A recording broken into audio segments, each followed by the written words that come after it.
Justificas tus fallas y expresiones de maldad. ¿Qué es esencial para reconstruir una o cualquier relación? ¿Cuál es la primera función del Espíritu Santo y por qué?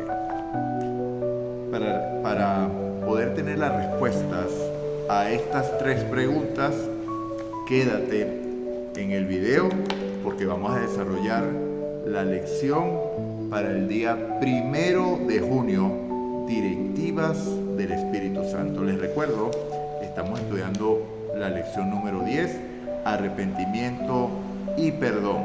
Versículo para memorizar, un versículo que deberíamos conocer de memoria, dado que en cada oración lo nombramos o lo fraseamos, lo parafraseamos y lo conseguimos en Primera de Juan, capítulo 1, versículo 9. Y dice: si confesamos nuestros pecados, Dios es fiel y justo para perdonar nuestros pecados. Algunas versiones dicen todos los pecados, los que confesemos obviamente, y apartarnos o limpiarnos de toda maldad. Gloria a Dios. Entonces, para poder dar inicio a la lección, ¿qué es lo que debemos hacer? Comunicarnos con la fuente, con el autor de la Biblia, de lo que vamos a estudiar, con nuestro Señor, para pedir sabiduría y que Él nos tome para poder ser instruidos únicamente por Él. Oremos. Señor Dios y Padre nuestro que estás en los cielos, aquí estamos, oh Padre, delante de ti, agradecidos una vez más porque tú tienes el control de nuestras vidas. Gracias, Padre, porque tu Espíritu Santo nos convence de pecado, de justicia y de juicio, oh Dios. Y Él es el que nos guía a casa. Él es el que guía el camino. Lámpara es a tus pies tu palabra y lumbrera mi camino, pero el Espíritu Santo es el que me da el discernimiento para poder aplicarla a mi vida. Así que alabado seas tú, mi Señor. Gracias te damos, perdona nuestros pecados, límpianos también de toda maldad conforme a tu promesa, y que tu Santo Espíritu nos tome enteramente para que podamos ser dirigidos e instruidos únicamente por ti. Oración que hemos hecho sin mérito y sin poder, pero en los méritos, en el poder de tu Hijo amado Cristo Jesús. Amén y amén. Bueno, amados, directivas del Espíritu Santo. Entonces, normalmente cuando nosotros cometemos una mala acción, muchas veces nos sentimos mal, pero nuestra propia mente luego lo justifica, pero es que esa persona merecía tal respuesta, o simplemente no me interesa, simplemente yo le expresé lo que sentía y la sinceridad primero. O sea, lo que deseo expresar es que nuestro engañoso corazón justifica las acciones aun cuando nuestras acciones causan daño, causan sufrimiento, incluso heridas emocionales y a veces hasta físicas a las personas. Entonces buscamos justificarlo, esa voz interior, ese corazón engañoso dice: no, que está bien porque tú tienes que defender tu libertad, tú tienes que defender tus derechos, tú tienes que hacer esto, tú tienes que hacer aquello. A la larga se lo merecían porque tu palabra también vale. Entonces, ¿acaso no puede ocurrir lo mismo cuando el Espíritu Santo nos habla? Usted como cristiano, ¿cuántas veces no hemos apagado la voz del Espíritu o nos hemos negado a su reprensión o a su dirección? Vemos que, o hemos vivido, porque esto es testimonial, cada quien tiene su experiencia en este aspecto, que cuando el Espíritu Santo nos confronta, revelándonos alguna cosa para que vayamos al arrepentimiento, nuestro malvado corazón trata de buscar una excusa y de justificarse. Ejemplo, en el Edén, comieron del árbol de la ciencia del bien y del mal, se dieron cuenta de la consecuencia que estaban desnudos y sintieron miedo. Cuando oyeron la voz de Dios se escondieron. Dios en su inmenso amor llegó a donde ellos dos estaban y le preguntó a Adán, ¿quién te enseñó que estabas desnudo? ¿Acaso comiste del árbol que te dije que no comieras? Y Adán respondió, la mujer que me diste. Dios le hizo la pregunta con la intención de que Adán reconociera su error, pidiera perdón y él le concedería el arrepentimiento. Pero Adán no tuvo esa respuesta, sino que simplemente su malvado corazón, yo fui engañado, la mujer que me diste fue la que me dio el fruto, yo no lo quería comer. A la mujer le pregunta, ¿qué es esto que hiciste? La serpiente me engañó. Entonces, cuando tú analizas la vuelta que dieron, simplemente le están dando la culpa, es al mismo Dios, porque la serpiente que tú creaste me habló y yo comí, dijo él. Entonces el responsable a la larga eres tú, porque tú pusiste ese árbol allí. Ese tipo de excusas nos ponemos nosotros constantemente para evitar las directivas del Espíritu Santo. Entonces, para responder la pregunta número 3, ¿cuál es la primera función del Espíritu Santo? Es convencernos de pecado, y eso lo vemos en Juan capítulo 17 y 18. El Espíritu Santo nos convence de pecado, de justicia y de juicio. Entonces, cuando Él nos coloca esa convicción, ¿cómo deberíamos responder nosotros? Aceptando el error y clamando por el arrepentimiento. Una cosa es arrepentimiento y otra cosa es remordimiento. Vemos dos casos. En la introducción, el día sábado, vimos el caso de la mujer adúltera, de cómo la mujer fue capturada en medio del pecado, fue acusada, tenía una sentencia de muerte. Sin embargo, Cristo, a través de la gracia de Dios, pudo salvarla. ¿De quiénes? De sus acusadores, porque la intención era apedrearla y culpar a Cristo. O sea, quería matar dos pájaros de un tiro, como dice el refrán popular. Por un lado, se deshacían de la adúltera, que cuando nosotros leemos a la hermana Guay, vemos que fue una trampa que le pusieron a ella también para entrampar a Cristo, y también para entrampar a Jesús, porque si Jesús decía que debía morir, como dijimos el día de la introducción, lo acusarían ante Pilato. Y si Jesús decía que no le hicieran nada, entonces decía que Jesús no respetaba la ley. Pero Jesús simplemente les llegó a su conciencia y dijo, el que esté libre de pecados, que tire la primera piedra. Y el Espíritu Santo los acusó a todos. Y se fueron desde el mayor hasta el menor. Le dijeron a la mujer, ¿y dónde están los que te acusaban? No quedó ninguno, Señor. Ni yo tampoco te condeno. Jesús podría haberlo hecho, porque Jesús podría tirar la primera piedra porque estaba sin pecado. Así que vete y no peques más. Vemos, como lo dijimos el día sábado, el versículo para memorizar: perdón y limpieza. Y eso es lo que el Espíritu Santo quiere hacer en nosotros. Cuando nos convence del pecado, no es para que te sientas mal, es para llevarte al arrepentimiento. Pero muchas veces no respondemos con arrepentimiento, sino con remordimiento, porque sabemos que le causamos daño a alguien y entonces le pedimos perdón, pero un perdón de palabra.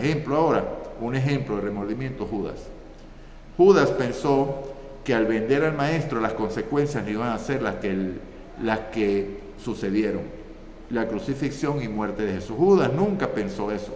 Judas pensó que así como se había librado tantas veces, lo podría volver a hacer y a la vez él tenía una ganancia.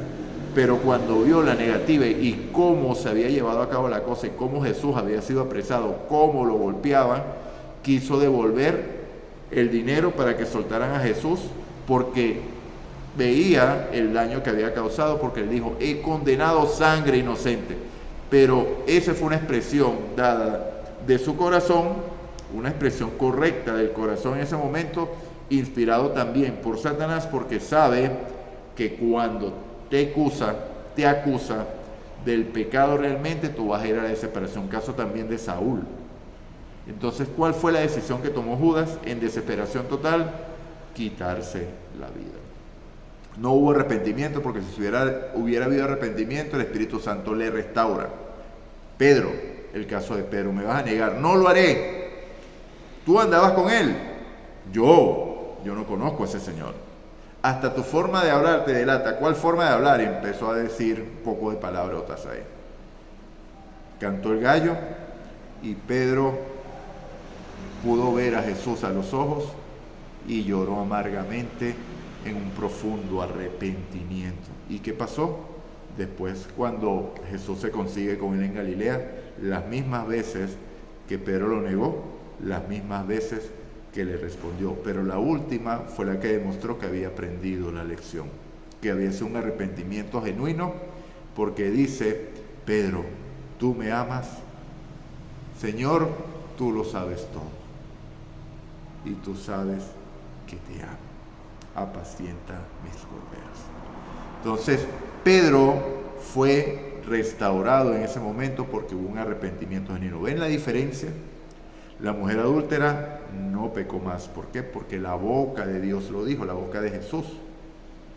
Y cuando Dios habla, Jesús es Dios, ¿sí? Cuando Dios habla, se ejecuta aquello que fue a hacer. Y Pedro también fue llevado al arrepentimiento y a la restauración. Judas, lamentablemente, al remordimiento. Vamos a leer, en la lección recomienda leer Oseas 6, pero vamos a leer los primeros 3 versículos. Fíjense lo que dice. Venid y volvamos a Jehová, pues Él nos destrozó, mas nos curará, nos hirió, mas nos vendará. O sea, esto no es que Jehová actuó contra ellos físicamente, lo que está diciendo aquí Oseas, sino que al revelarles el pecado quedaron destrozados por dentro porque quedaron desbaratados.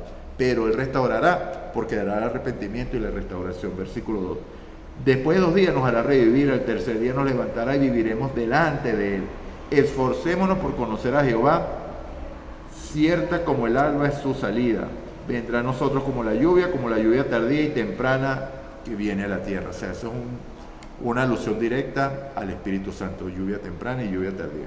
Y finalmente, cuando nosotros leemos del versículo 5 al 11, que tiene 11 versículos nada más, el capítulo 6 de Oseas, están los pecados específicos, cómo Dios le reveló los pecados específicos para que se arrepintieran y procedieran a la restauración, creyendo a Dios y clamando por el perdón, confesando sus pecados, y Dios los limpiaría de toda maldad.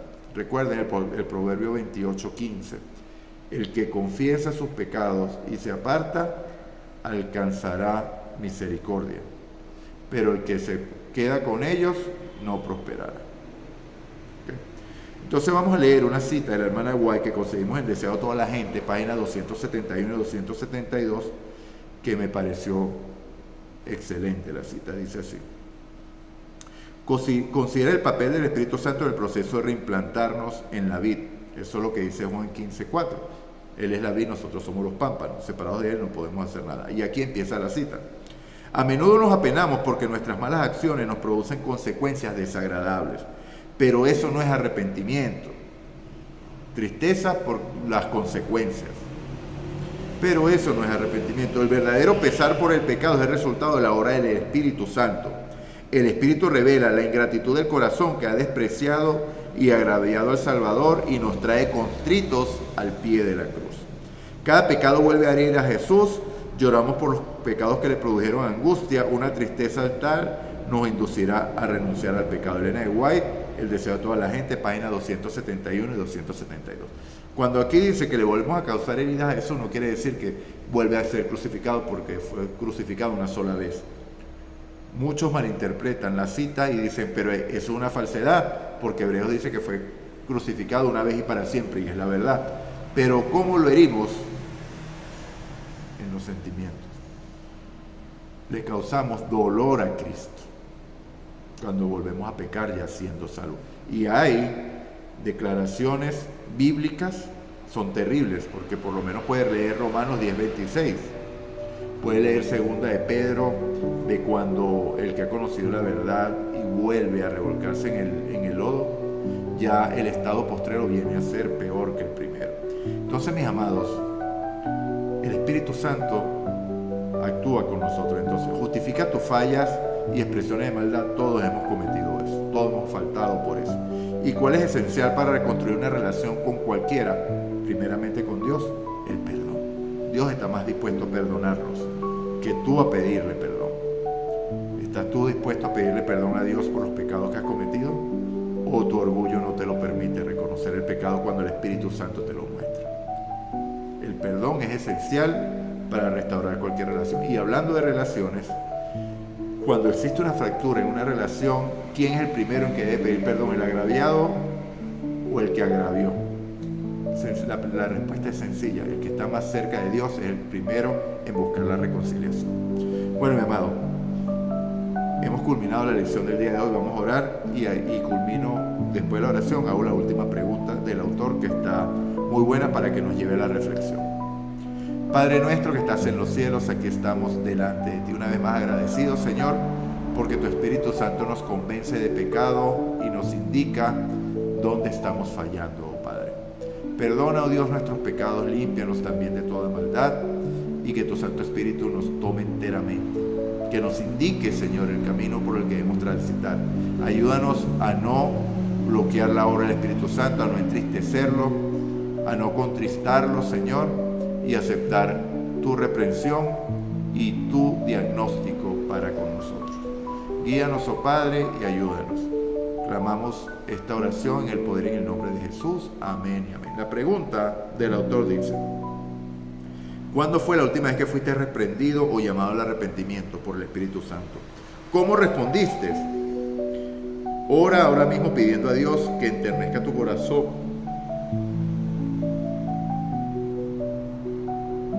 Ahora vamos a hacer la pregunta final del autor. Dice: ¿cuándo fue la última vez que fuiste reprendido o llamado al arrepentimiento? ¿Cómo respondiste? Ora ahora mismo pidiendo a Dios que enternezca tu corazón y abra tus oídos a su voz por medio de su palabra esta semana. Esa es otra cosa. El Espíritu Santo te va a convencer de pecado por medio de la palabra de Dios. O sea, te va a llevar la palabra de Dios a la mente. Y recuerden que no lo dije en la lección, en la cita de la hermana White, que nosotros podemos entender lo que causa el pecado porque Cristo tuvo que morir por causa de tu pecado y por causa de mi pecado. En eso demuestra el amor de Dios para con nosotros, que aun cuando éramos pecadores, Cristo murió por nosotros. Todo el sufrimiento, todos los latigazos, todos los puñetazos, todos los escupitazos, no eran para Cristo, eran para ti.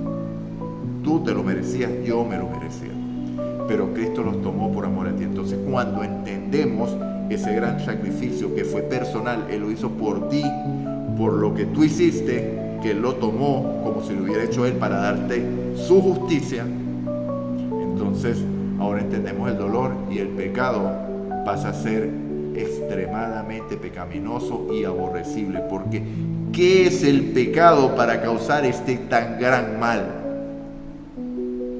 Para haber hecho al Hijo del Hombre pasar por estos sufrimientos. Dios te bendiga, Dios te guarde. Espero que las dos preguntas del autor y la mía final te lleve a la reflexión y puedas ver el gran amor de Dios por ti. Maranata.